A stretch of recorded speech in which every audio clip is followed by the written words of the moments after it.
دنیا میں عذاب آتا ہے مسلمانوں پر.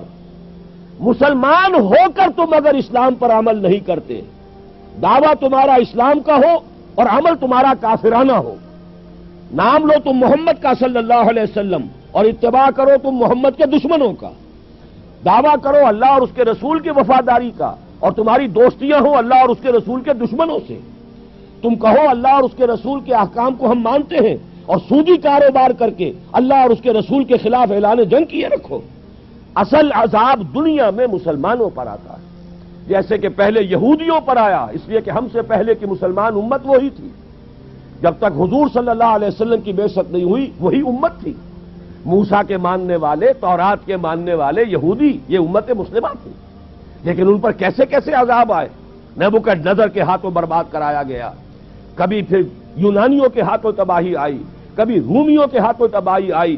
اس صدی میں بھی آپ نے دیکھا، اگر آپ بھولے نہ ہو کہ یہ صدی کے وسط میں ہٹلر کے ہاتھوں 60 لاکھ یہودی قتل ہوا.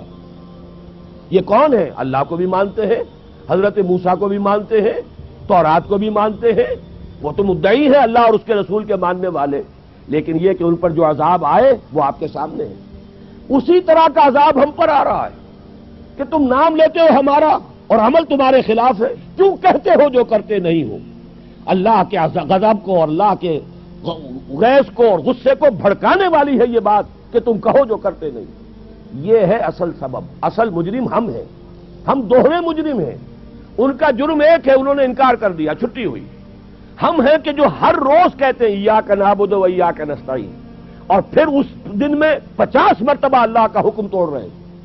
پوری زندگی ہماری گزر رہی ہے. 5 وقتہ نمازی زیادہ بڑا مجرم ہے اس وقت، اس لیے کہ وہ 23-24 مرتبہ، 25 مرتبہ، 27 مرتبہ دہراتا ہے ایاک نعبد و ایاک نستعین، اور پھر باہر نکل کر جو کام کرتا ہے وہ اس کے خلاف ہے. یہ ہے اصل میں سبب. اور یہ جان لیجئے جو عذاب ہم پر آ رہا ہے اللہ کا، وہ اس وجہ سے آ رہا ہے. ہمارا کام تو یہ تھا کہ ہم دین کے علمبردار ہیں، دین کا ایک نظام دنیا کے سامنے پیش کریں.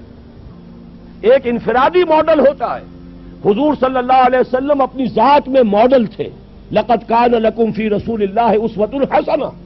لیکن حضور نے صرف ذاتی اور انفرادی ماڈل نہیں دیا، ایک اجتماعی ماڈل فراہم کر دیا، نظام قائم کر کے دکھا دیا. یہ ہے اللہ کا دین، یہ ہے اس کا سیاسی ڈھانچہ، یہ ہے اس کا معاشی ڈھانچہ، یہ ہے اس کی معاشرت، یہ ہے اس کی فیملی لاز، یہ ہے اس کے اندر تمام قوانین فوجداری اور دیوانی، یہ ہے یہاں پر قانون شہادت. یہ ہے سارا نظام. دیکھ لو، ٹھوک بجا کر دیکھ لو، یہ نظام ہے. جب تک وہ ماڈل مسلمان قائم نہیں کریں گے یہی عذاب کے کوڑے برستے رہیں گے.